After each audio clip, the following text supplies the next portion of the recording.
This is the InnovaBuzz podcast, helping smart businesses be even more innovative. Hi, I'm Jürgen Strauss from InnovaBuzz. Welcome to episode number 59 of the InnovaBuzz podcast, designed to help smart businesses with an interest in innovation become even more innovative. In this episode, my guest is Janette Valentino of Valentino Coaching and of Graveyard Innovation. On the interview, we talk about the importance of getting clear about your idea. What is it that you connect with? What is it that inspires you and helps you serve others? We also talk about the importance of asking questions, of giving yourself and your ideas space, and of building your trust muscle. This was a really fun and fascinating interview. We did have some audio dropouts, and unfortunately they do extend right through the interview, but I hope you stay with us and can overlook that, as Janette adds so much value throughout this episode. So, without further ado, let's fly into the hive and get the buzz from Janette Valentino. Hi, I'm Jürgen Strauss from InnovaBuzz, and I'm honoured to have with me today on this episode of the InnovaBuzz podcast from Santa Cruz in California, Janette Valentino of Valentino Coaching. Now, I hope I said that right that time. So it is Janette, right? It is, you got it right. Okay, so welcome to the podcast, Janette. Now, Janette coaches clients around the world, taking them on a journey of discovery, as she puts it.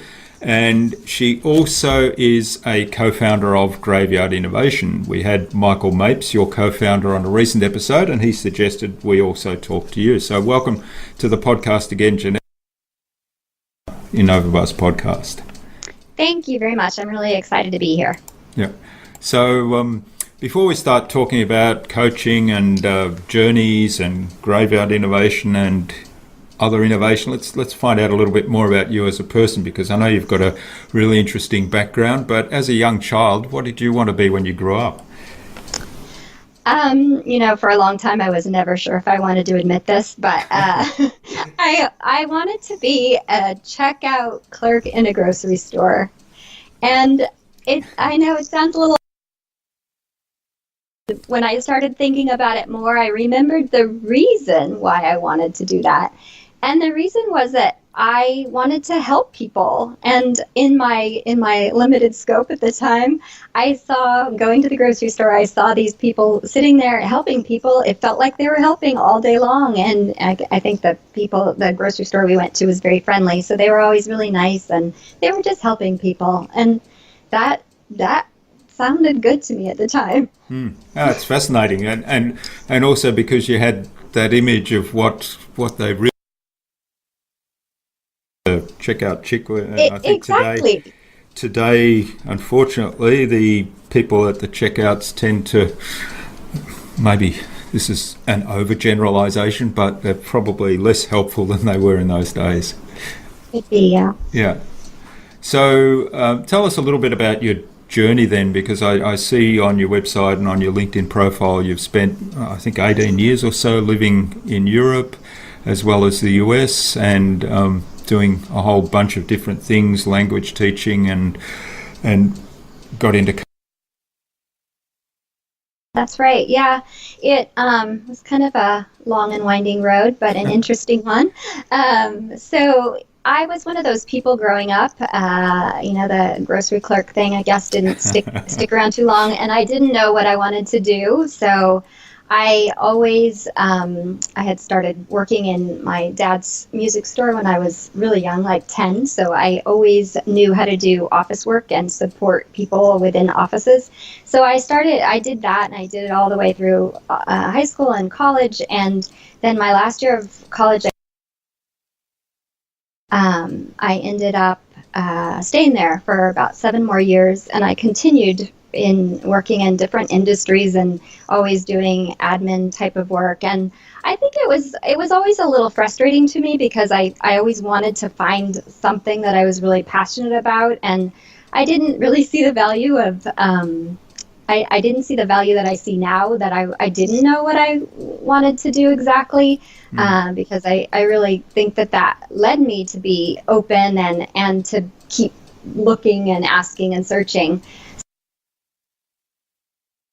then when I came back to the States after being in Sweden, those first 7 years, I started really understanding that the languages and cultures were really interesting to me. So I went back to school and earned my master's in teaching English as a second language.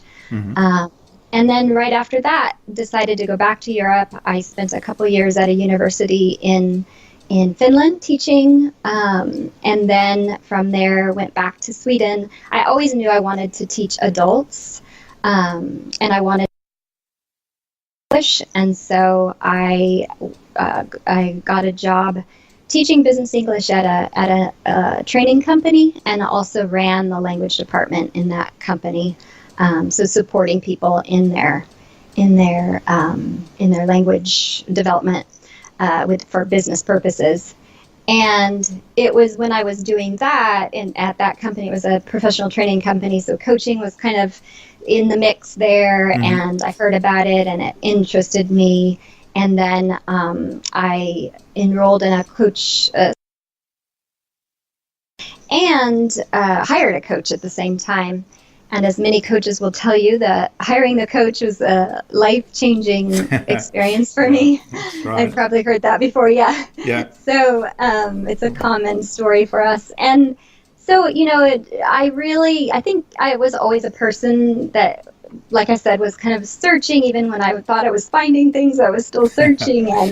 and so that coaching journey, as I call it, really did help me just have a better understanding of and it just it gave me a lot of the tools that I now have that brought a lot more contentment instead of like running and trying to find things to excite me. It is that that cliche of that happiness being an inside job. So I really learned that from that journey and wanted to share it with others, and wanted that to be what I did. It was like opening up another chapter of supporting people in a different way. Journey, which I think is how you put it, helping them on their journey, and this is my take on it now, is maybe giving them some accelerators, if you like, that saves them some time on the journey and not making the mistakes that you might have made. And just really finding those tools and techniques that help each of us, and those are individual things that we need to find. But and so I did that. I came back to the States and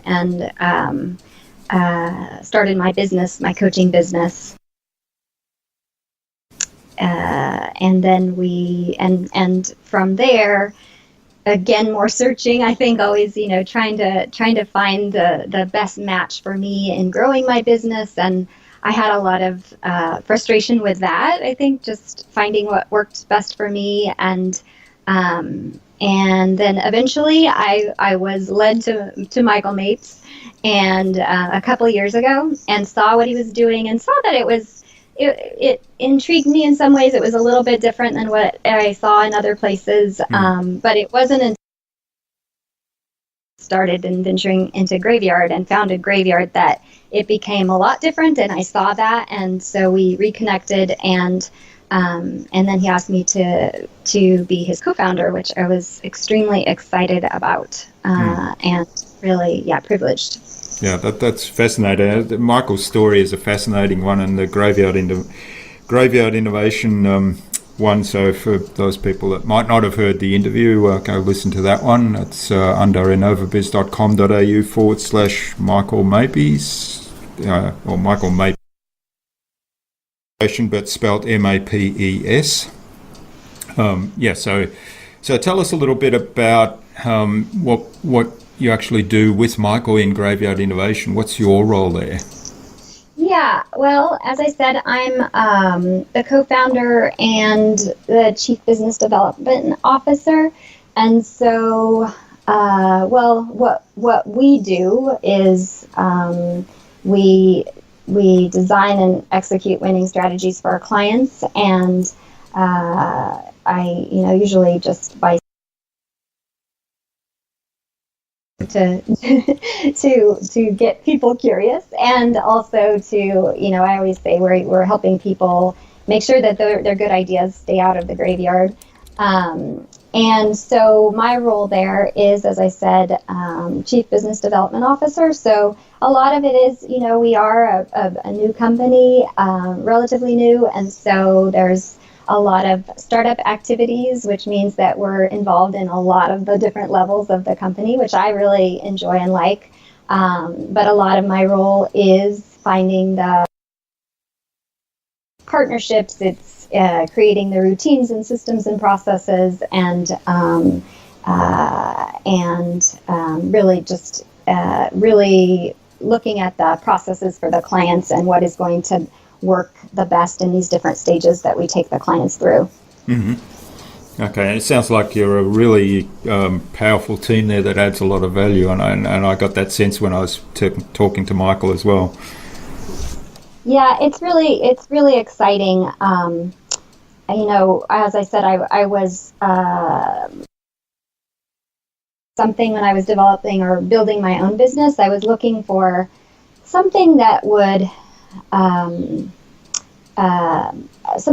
support me in my own. I use the word journey a lot. So in my own journey, my own business building journey, with my own development of my line of products, and I wasn't finding a lot of support for that, or not individual support. I was finding a little bit more of the, this is the way you do it, but nobody was very interested in what I had done or my the products that I was developing, or what the vision was for that.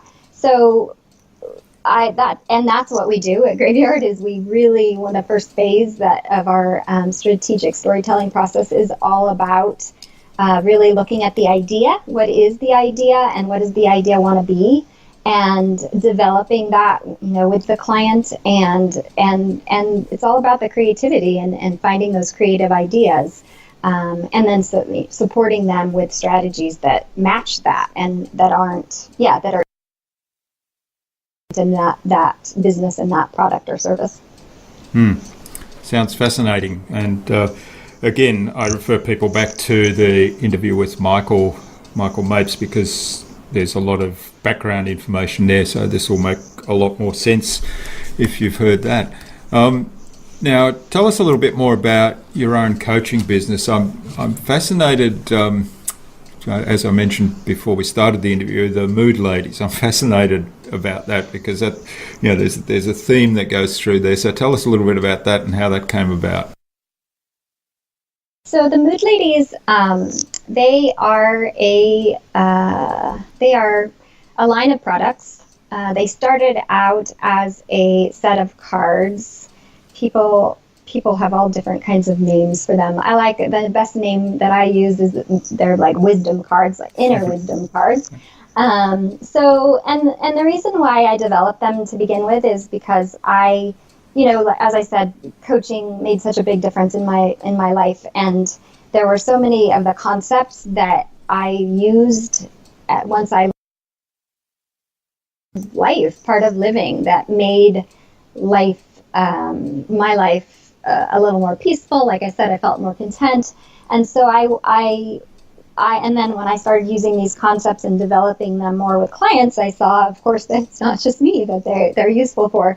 And so I really wanted to create something that was, a little more playful and fun and beautiful and useful. And so when I started coaching, I started a newsletter, because and so I asked, or my sister, who's an artist, asked if I wanted a graphic, a design for the newsletter, and I said sure. And so she had been drawing these ladies, and they were called Mood Ladies from the beginning. We just named them that, and they were just, it was like she couldn't, her own process was that she couldn't not draw them. They were just, and she has her own story of being an artist, and she hadn't really been connecting with it, and so these ladies just wanted to be drawn, and so she was drawing And so I used them, and then quite quickly I thought, oh my gosh, these are perfect for so many different themes. And so I asked her, can you draw 40? And she said, sure. And so then I got to match, I picked out my 40 concepts and I matched them with the 40 images, and so that's how they were born. And I like to tell the story of they were born with their eyes closed. All of them had their eyes closed in the beginning, and it was kind of like this. It's just like all of us. We have our own. Can just show up, and that's all we can do. And then when people start seeing us, or we start seeing ourselves, and we start developing parts of ourselves, then we can open our eyes and be more and more. And that's kind of the journey of the Mood Ladies, and I see that, of course, is the journey of all of us and my clients. And so I just wanted to illustrate that in the cards, and then the cards became each of the Mood Ladies of the 40 has a story that goes along with them, so they just like an example of what it's like when we're living that concept. So each of the cards has the concept, about what it is, the concept is, so something like connection, or what else is there? So many: experiment, space, lots of different ones. Yeah. Trust is a huge one, and then the drawing by my sister, and then each of them has a story that I did in a storybook as well. So okay.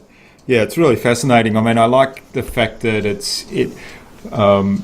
they provide a visual prompt that then brings that story up, and the story is a metaphor for some change that you're trying to.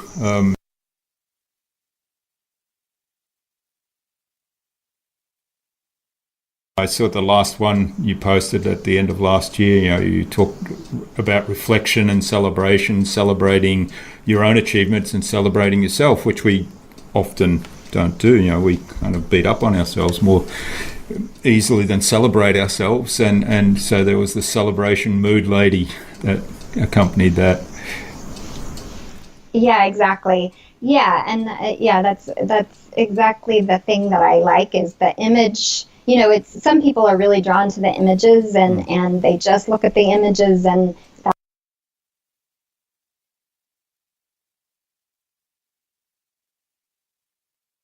at the words, and they want to look at the questions, and they want to examine and explore from that angle, and some do both. So is there a Janette Mood Lady? Hello? Whoops. Oh, I'm here. Yeah, sorry. I asked, is there a Janette Mood Lady? That's funny. No, not really. The one that I use for my on my logo. A lot of people say that's me, but there was no intention that it was me. But people, it's one of.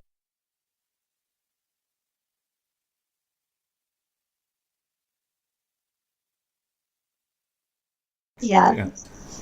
All right. But yeah, the concepts really are, like I said, they're more of those. I think of them as parts of ourselves and tools, and they're called the Mood Ladies. They're not necessarily even moods, and they're certainly not limited to females. They're all things that we can all use in learning to know ourselves better and honor all the parts of ourselves, because I think that when we do that, there are just so many more levels that we can interact on and communicate on.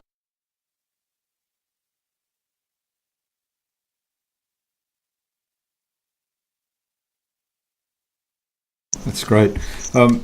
Now, you mentioned that you like to write and you enjoy writing, so I kind of looked through your blog post and thought, wow, you're really disciplined. You've got a blog post every week, and then you do a newsletter, and then there's other things you write, obviously, that you were telling us about just a few moments ago. So is it just enjoyment that you're able to be so disciplined with writing? Because this is one of the things that I was definitely talking about with Michael in the episode that we had, and he did point out that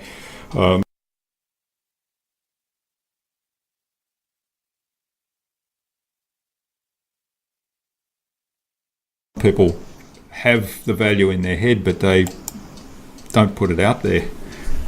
Yeah, it's an interesting thing. I think for me, it's a mix of. I mean, I have a lot of, and I feel like I want to back up. I think what the mood ladies are for me, or the way I see them is kind of like a foundation. And so there are so many, like, I just, I talk to people.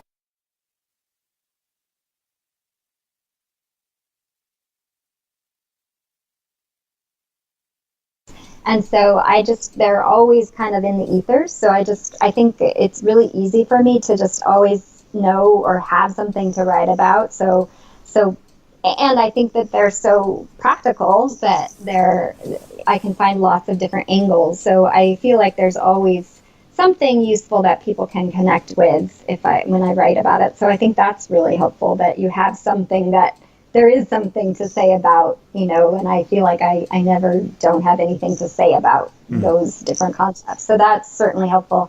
And I think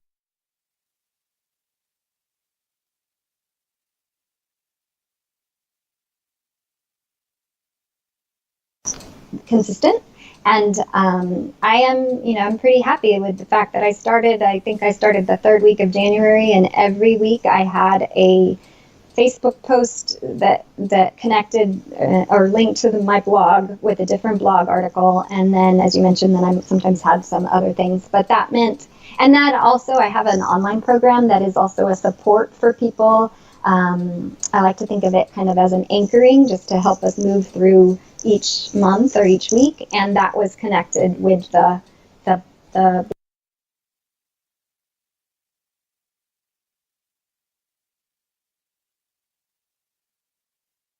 one way to keep me, just knowing that I'm every week, or, sometimes I did it well in advance and sometimes I didn't, but that I would be producing this. And it was, so it was, for me, it was a real combination of setting it up. So I think that works really well sometimes, is set it up. So that's what your commitment is somebody's waiting for that. And I knew that. So, and that was a great way. I mean, like I said, I have a year's full of content that I'm really happy with. So that feels really good.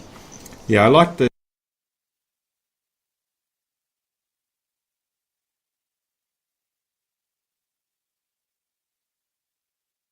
online coaching program, and so you're going to do that content anyway, so to make more wide use of it is really good.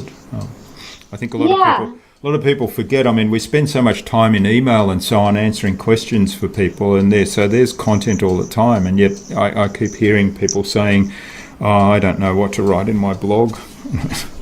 Exactly. Yeah. Just a question. You can. Yeah, absolutely. And I think that I like that too, because, I do like, I like it when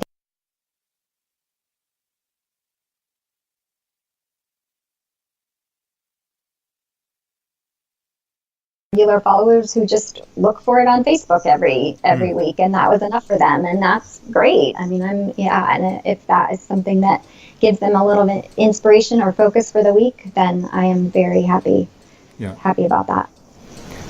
So now I haven't caught up with Michael for a little while. Is the Graveyard Innovation site up now? No. No. And I was, because I was going to ask if you're blogging there as well. That's part of the. So we're going to have we have the.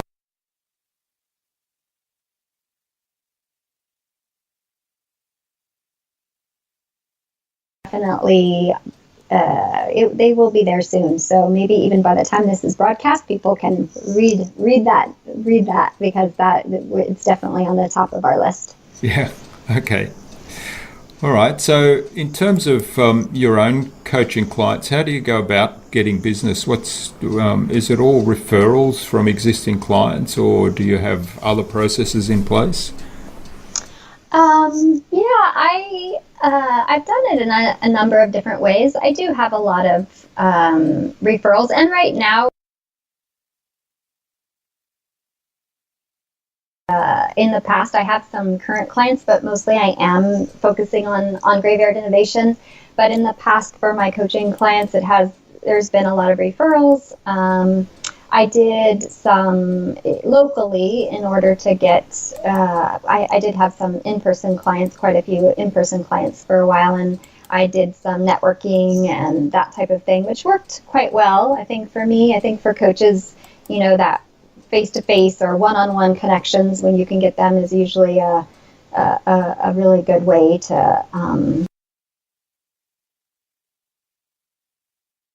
I do think that the products have helped too, just because people see those out there and connect with them in different ways, and so that has been another way that I've gotten clients. Yeah. Oh, that's great. So what do you see as the biggest challenges in both of your businesses that you're involved in?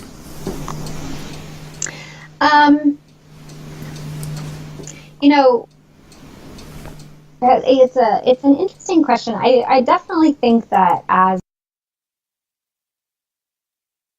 it still can be when I don't trust myself. And I think that, I, especially in the beginning in my coaching business, I think there was a lot of, I did lose my way. And it because when you're not trusting yourself, it's very disorienting, and and it's very tempting, because you think, especially if you haven't had a business before, then you might be thinking, oh, these experts know what they're doing, and I need to listen to them, and to stop listening to oneself or trusting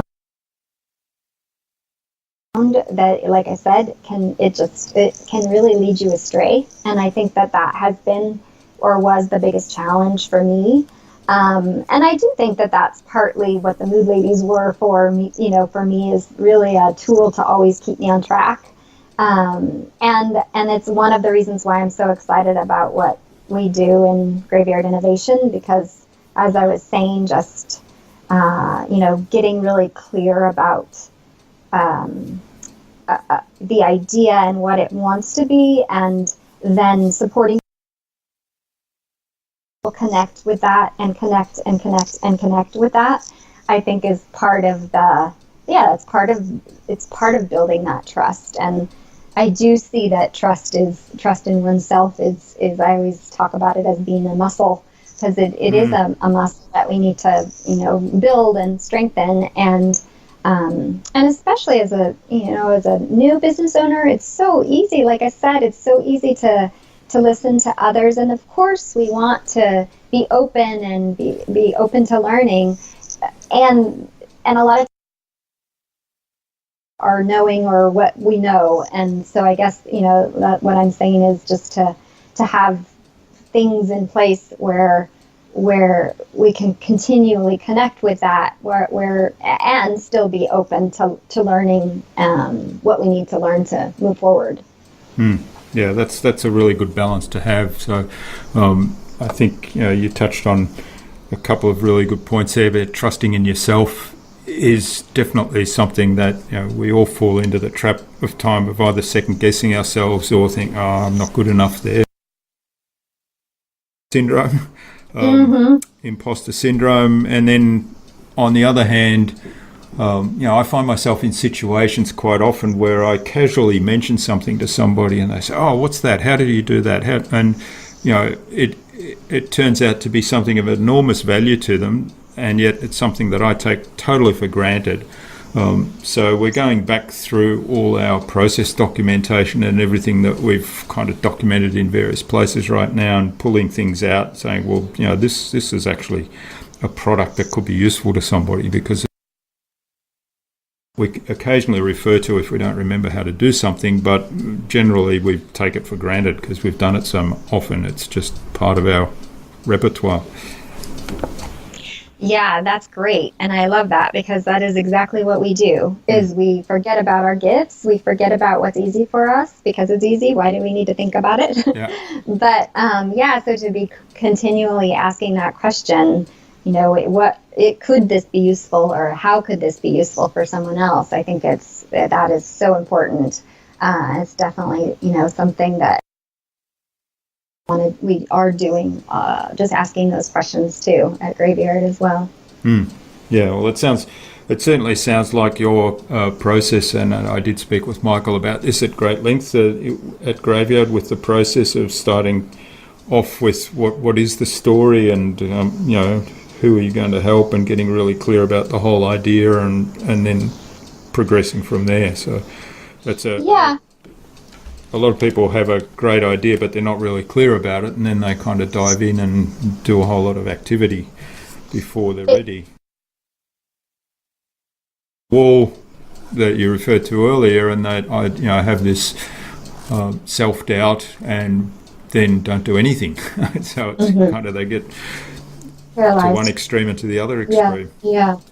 And that's what, so often I think we do see that, and it's one of the things we definitely tell our clients is we don't, I mean, and I could see this in myself too. I think that's why it's so helpful for me to be on the other side now, because when I was coaching, I did, you look for activities because that feels, it's almost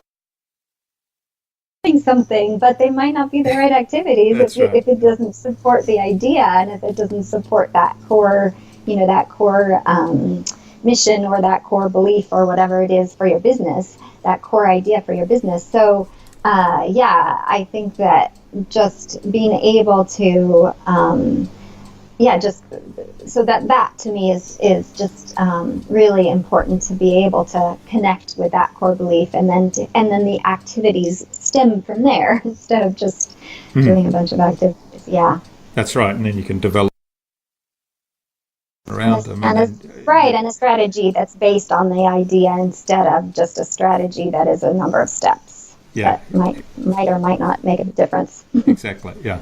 So do the things that make a difference, and do them when they make a difference. So, okay. Well, this is great, Janette. I think it's time we moved on to the Buzz, which is our innovation round. It's designed to help our audience, and they're primarily innovators and leaders in their field, but they can always benefit with additional ideas and tips from your experience. So I'm going to ask, give us some really insightful answers that'll inspire everyone to go out and do something awesome. Okay, I'll do my best. Sounds like a lot of pressure, but I'll do my best. No real pressure. So what's the number one thing you think anyone needs to do to be more innovative? Well, I would say this concept of asking the idea or the product or the project what it wants to be. I think that, so often we have this idea and we push things into our idea of what it's supposed to be. And I have this favorite coaching question, which is what wants to happen? What wants to happen, instead of, what can we make happen? And so I think that that I think is a great way to approach innovation, and any idea or product or project that you have is, what wants to happen with this? What does it want to be? Okay, I'm fascinated by that answer, and I'm like the scientist in me is going to and says, what are you actually getting at there? Are you getting at the kind of unconscious mind level of what the person is thinking? It's a good question. I would say you're getting at, well, I do think, there's a certain, behind an idea or behind whatever it is, an idea or a project, there's a certain energy within that of what the purpose is, what need it fulfills, where's the gap, those things. And I think that by asking that question of what it wants to be, it's easier to get there than just trying to say, oh, this is what this is, and I'm going to make it be that. So it's just a continual return to that question, I guess. Yeah, it's great. Makes a lot of sense. All right, so what's the best thing you've done to develop new ideas and new products? Well, the best thing that I've done is, I think Michael said something about this on the interview that you did with him, but it's space. it's giving things space. I think that is something that is so overlooked, because people are trying to fill up their time and their days and their brains with everything. And so many times when we want to develop something new, or when something new wants to be developed, then all it needs is to step back and give it some space for the ideas to percolate, to grow, make sense. And I can say that that's the thing that I did with the Mood Ladies when I was making the cards. I knew for a long time they wanted to that I wanted to do them, but it took quite a while. And at times I could kind of kick myself because I kept talking about them, but it felt like I wasn't doing anything. But I was doing so much. I was really giving them space, and there was so much work was being done in my head without knowing it, because I wasn't taking that is so much, there's so much action going on. So and then when it was time, they just pretty much poured out of me, and it didn't take very much time at all. So I'd say giving things space is that's a huge thing. Yeah, that's great advice, and some of that is about switching off and getting away from it all, isn't it? And I notice you've got a product there that you have also in the pipeline, a retreat. That's about? Yeah. I do a retreat with a co-facilitator, and we give people space to do that and talk about our retreat it's called Sparkles. We do a it's a different type of goal setting, and it's a way to set up your year in a way that is filled with that space, and still giving yourself ideas and the things that you want to accomplish in the year, but it's doing it in a much different way than what people often think about when they think about goal setting. That's fascinating. I'll have to talk to you about that some more, because I'm actually working with a bunch of partners on a very similar kind of thing. We're going up to a little resort island in Thailand in March to do a similar kind of workshop. It's more around planning, but goal setting is going to be an important part of that. That sounds great. Yeah, I mean, I think that's very. So many people just rush past that, and rush past the planning, or they do it in a very. It could be. I mean, there's structure is great, but a lot of times you just want to stretch it out if you can. At least again, that space will really allow you to connect with ideas and things that you don't have access to if you don't have the space. So it's just such a gift. Yeah. Okay. Well, great advice. So give things space. What's your favorite tool or system for improving your productivity and allowing you to be more innovative? Yeah. I think there are so many there, especially working with Michael Mapes. He's sending me a different tool every day, but tool a day. I should get him to copy me on that. Yeah. You can take my place. I get over mine.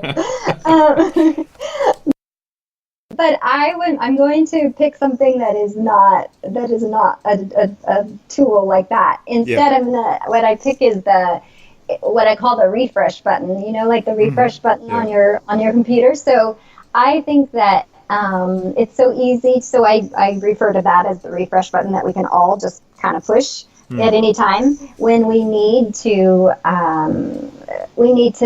take stock of where we really are, because I think a lot of times we can get stuck in old ideas or old beliefs or old thoughts or old. And so to be continually using that refresh button, I think is imperative. Like that's what we need in order to be in the right mindset and in the right space in order to continue being productive and connecting with the innovation. That's great advice. And I guess the refresh button does help you get into the space, right? Or give yourself space. So It can, yeah. Yeah. So how do you do that? What's your method of kind of doing that? My method for doing anything is asking myself questions. Yeah. So just a lot of times if I do feel like I'm stuck somewhere, even asking a question that allows me to refresh, and a simple question like, is that true? Or what's true here? Or what's most important here? What's the goal here? Any of those things I think always help me, they bring me back to the most important thing. And so then you can kind of see what's changed, what's different, what needs to be moved on or let go. Or so I think finding those key questions, those questions are different. Everybody has different questions, but finding those questions for oneself, I think, is really good. Those ones that help you kind of reset and refresh your mindset. Yeah, that's great advice. Yeah, my business coach does a whole lot of questions around, trying to get at the beliefs. Why do you believe that? Or why are you doing that? Why do you believe that? And then usually it ends up with the question of, well, how's that working for you? The answer almost inevitably is, well, it's not working real well. So not so well. That's why I'm here. That gets you to the point of taking stock and saying, okay, I've got to change something. Yeah, exactly. Yeah. All right. So what's the best way to keep a project or a client on track? Well, it's another coaching trick. I'd say the best way to keep a client on track is to ask the client what the best way to keep them on track is. That's really good advice. Yeah. Yeah, because I think common sense is right. Well, yeah, I think most of us know. It's just that we don't do it. We don't honor it. And so, I mean, that's one of the beauties of the coach, is to have somebody who can ask you those questions in times where you won't ask that yourself, or, remind you what you need. And so, yeah, I think, of course, before you are working with a client, or, before they're stuck, you ask them that question. And I think, as I said, most people do know, and they know what gets them off track. So I think, having that conversation and having that information is great as you continue work with them, because then you're using their own secret weapon on them, so it's perfect. Yeah, it's great. Yeah, I love it, because it's common sense is not necessarily so common, is it? No, it's true. Yeah. And we forget, and we need reminders, and we need support, because it's so easy for us to get lost in our own whatever, like you were saying, in those beliefs or those old stories, or so. Yeah, we having somebody, and that can be anyone. Just whenever you get stuck, you can tell your business partner, ask me this, or tell me this, or remind me of this. So that I think is a good way to tackle that. Okay, that's great advice. And so, what's the number one thing anyone can do to differentiate themselves? I feel like my answers are all a little bit, I don't know. They take some time to get there, but I guess that I would say, knowing that foundation. I talked a little bit earlier about that, the mood ladies being the foundation. They keep me what's the word, centered or grounded or whatever the word is, and so that I know kind of where I am and where I want to go. And I think when we know that, when that's clear, and when we know what the core of what we are doing is, then I think that it's a lot easier for that differentiation naturally, because there is so much uniqueness in that, and everyone's foundation or core is going to be different. There's going to be a different slant. There's going to be different qualities to it.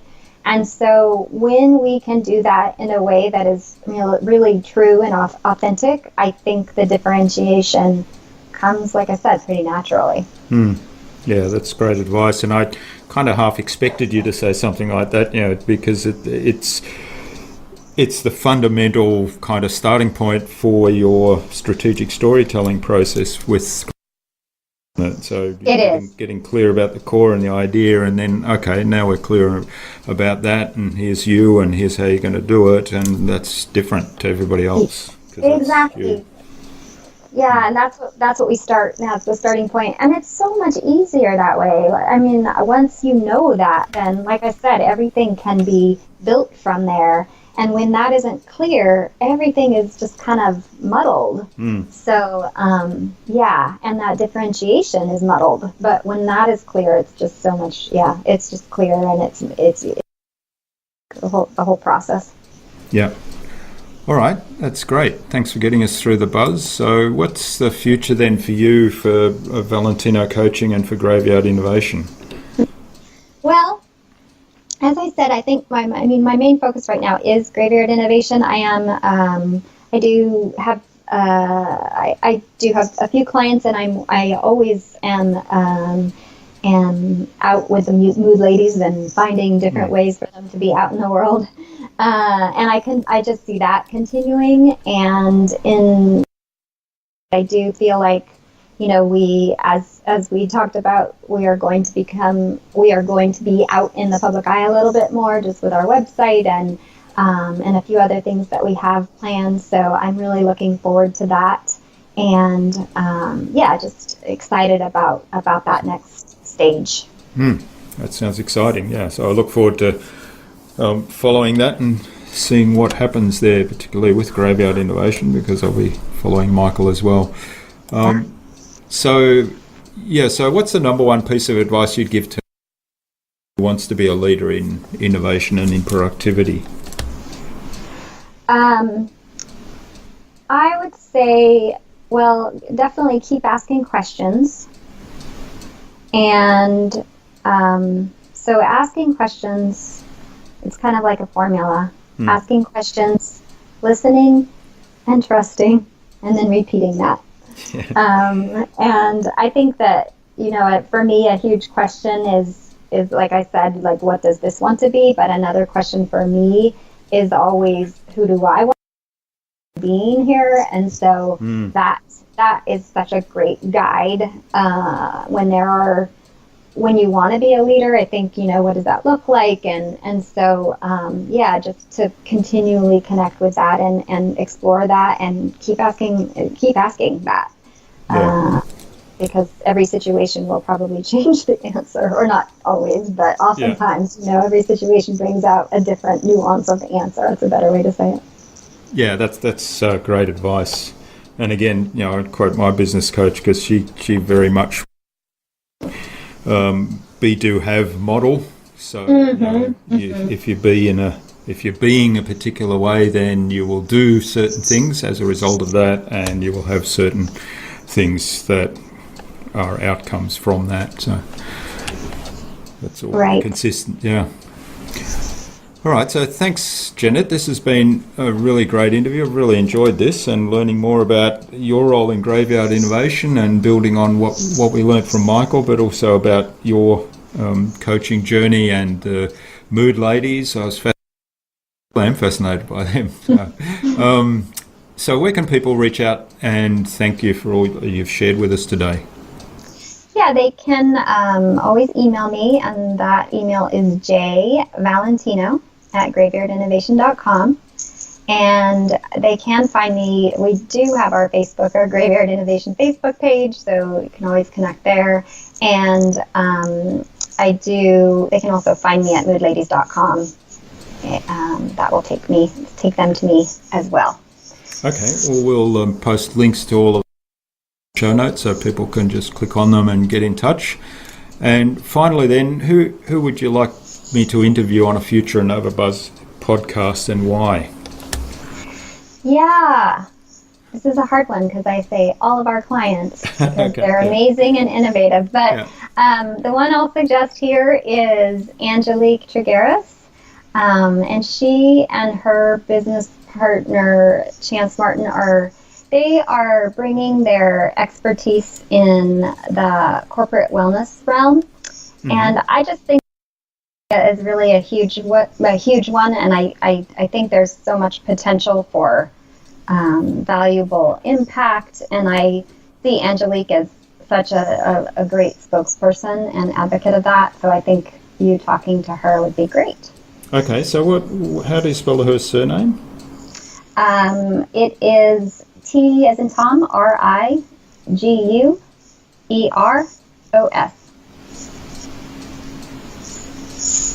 Okay, well, Angelique, look out for an invitation from the CEO of Janette Valentino. So, so thanks so much for sharing your time with us today and your insights as well, so generously on the InnovaBuzz podcast. I've really enjoyed this, as I said, and I wish you all the best for the future of Valentino Coaching, and particularly for Graveyard Innovation, which, as you said, is your major focus now. So I look forward to see how that pans out, and looking forward to those weekly blog posts as well, and let's keep in touch. Thank you. Thanks so much, Jürgen. I really enjoyed this as well, and in touch. Okay, thanks. All right, thank you. I hope you enjoyed meeting Janette as much as I enjoyed this interview, and of course also learned a lot in particular about connecting with your ideas, giving yourself space to develop ideas, and building that self-belief muscle. All the show notes for this episode will be at innovabiz.com.au/Janette Valentino. That is JANETTEVALENTINO. All lowercase, all one word, innovabiz.com.au/Janette Valentino. We'll have all the links and everything we spoke about in this episode listed there.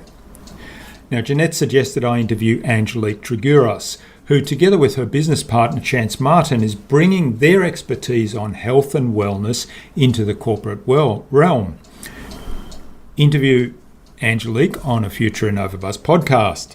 So, Angelique, keep your eye on your inbox for an invitation from us to the InnovaBuzz podcast, courtesy of Janette Valentino. Now, personally, I'm really glad you've listened to this point, and I apologise for the audio issues we had today. I trust that you still got great value from this episode. Pop on over to iTunes or Stitcher or Pocket Casts and subscribe so you'll never miss a future episode. While you're there, we'd love you to leave us a review, because not only do reviews help us get found, and we certainly want to share all this great information that these wonderful entrepreneurs share with us on the podcast. We want to share that more widely. But also it's your opportunity to tell us what we can improve and what you'd like us to cover. Now, on that point, if you do have questions or suggestions for topics that you'd like us to cover on future InnovaBuzz podcasts, then please let us know. Send us an email or post it on Twitter if you like. We'll see what we can do and respond to every request. Until next time, I'm Jürgen Strauss from InnovaBiz. Remember, if you don't innovate, you stagnate. So think big, be adventurous, and keep innovating.